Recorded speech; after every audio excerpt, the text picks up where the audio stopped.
Hello, my name is Christopher Alquist, and I'm in the Wednesday 12 p.m. lab. I'm demoing Lab 8, the traffic light controller, and what this circuit is going to do is that we're going to do two walks through the state transition diagram. One, we're at state 5, it goes back to 0, over it goes to state 6 and 7. And I have two figures here, one of which is a state transition diagram. The other one is the decoding for each state. Both these can be found in my lab report, and on my DE0 board, I've taken a small liberty just to modify it so it's just easier to look at. I have my CS, TS, and TL inputs are these first three switches. My ST output is this LED at the end here, and then representing each state, ABC, we have the three LEDs here at the beginning, and let's move that over a little bit. Clock is this button right here. So we're currently at state 0, 0, 0, 0, and TS is low, so we're not going to have the timer start.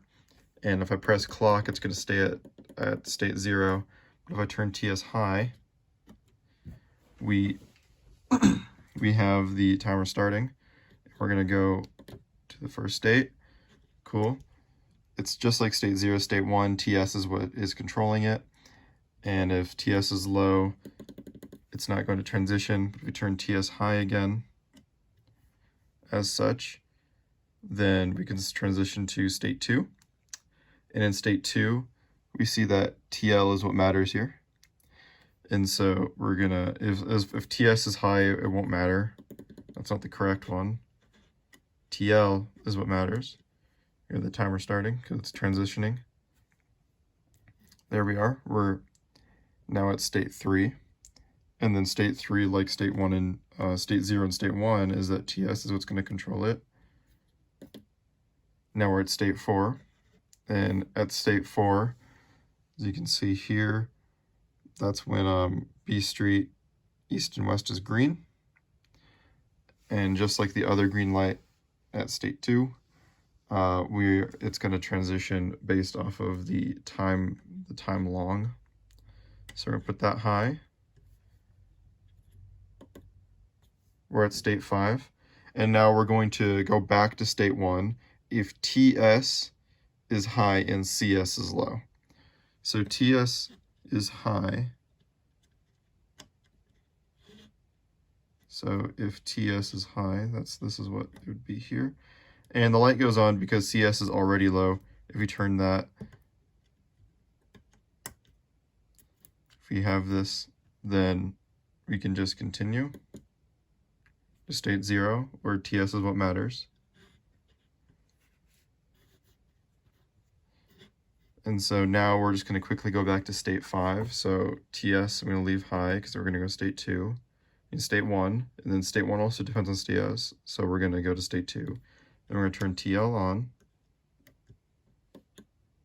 We're going to go to state 3, and then we're going to turn TS back on to go to state 4. I accidentally clicked that little button. I don't know what that does. All right, let's still transition to state 4, so very nice. And then we're going to turn TL on.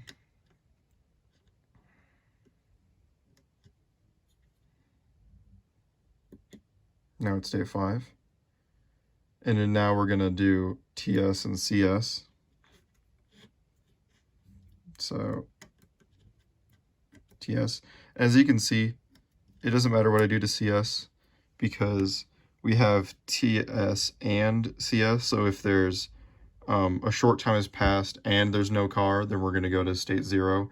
And then if a short time has passed and there is a car, going to state 6. So either way, CS, like it's covered for both different states that CS could be, which is why the timer starting will start for either one.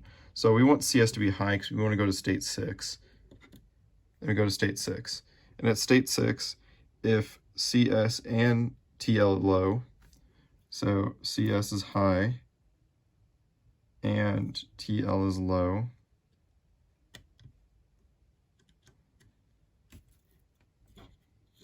then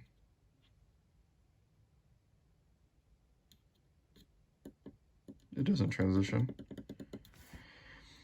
And then to get transition to 7 is that either a long time has passed or you sense that there is no car there at C Street. So there we are. There's no car. Right now I have it to where there's no car at C Street, so it's going to quickly transition to state 7. State 7 is when the C one-way street is yellow. And then it doesn't matter if I toggle TL because, you know, either one is what needs to happen. And so I'm going to go over to state 7 here. Or at state 7. State 7 depends on TS. There we are. We're at state 0, back where we started. So thank you.